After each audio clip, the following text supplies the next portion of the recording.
tune. Alberto Del Rio was once seen as the future of professional wrestling, a wrestler who had everything: charisma, skill, and a character dripping with luxury. But what happens when the spotlight fades and the personal demons take over? Today, we're diving deep into the rise and fall of Alberto Del Rio, a man who went from a main event player to a wrestling pariah. Born into wrestling royalty, Jose Alberto Rodriguez Chucuan, better known to fans as Alberto Del Rio, grew up surrounded by lucha libre tradition, and as the son of Dos Caras and the nephew of Mil Mascaras, his destiny in the squared circle seemed inevitable. Starting in Mexico, Del Rio honed his craft in AAA, CMLL, and even flirted with MMA, building the foundation for a future star. But it wasn't just his lucha libre heritage that made him stand out. Del Rio's brief stint in MMA,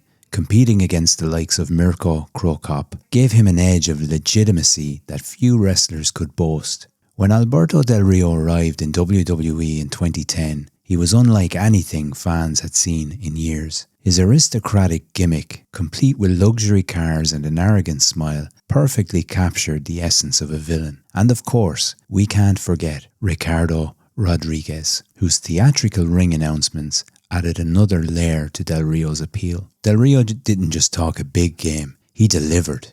In 2011, he made history as the first wrestler to win both the Royal Rumble and Money in the Bank in the same year, and it seemed like WWE had found its next Megastar.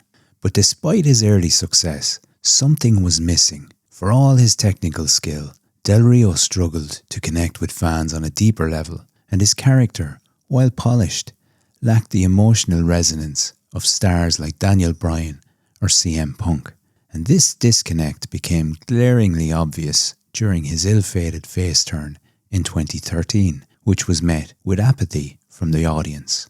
WWE's inconsistent booking didn't help him here either. Del Rio bounced between mid-card feuds and championship programs, never quite regaining the momentum he had during his debut years. And by 2014, tensions backstage reached a boiling point. So in 2014, Del Rio was released following an altercation with a WWE employee who reportedly made a racial comment. And while Del Rio's response earned sympathy from some fans, his growing reputation as a volatile figure behind the scenes began to overshadow his in-ring career.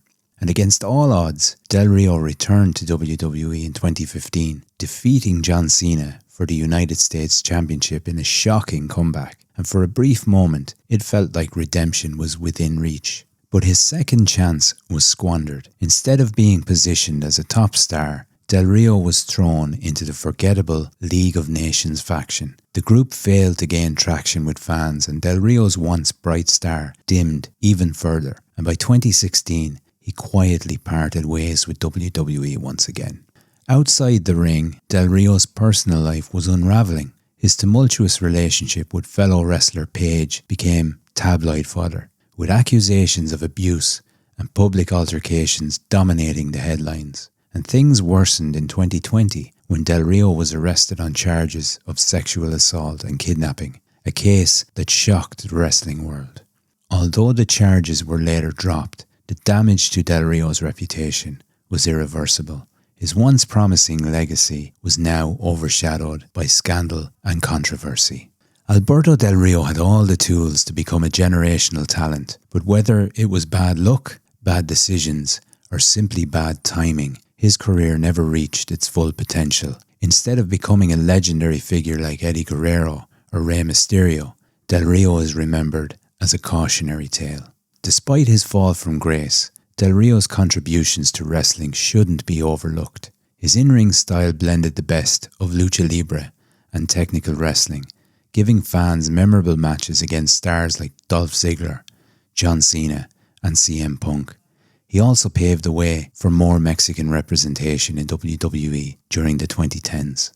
In the end, Alberto Del Rio's story is one of highs and lows, of triumphs and tragedies. He'll be remembered as a wrestler who had it all but let it slip away. But the question remains, was Alberto Del Rio a wasted talent or a victim of circumstances? Let me know your thoughts in the comments below. If you enjoy this, Make sure to like, subscribe and share. And until next time, take care and keep grappling with greatness.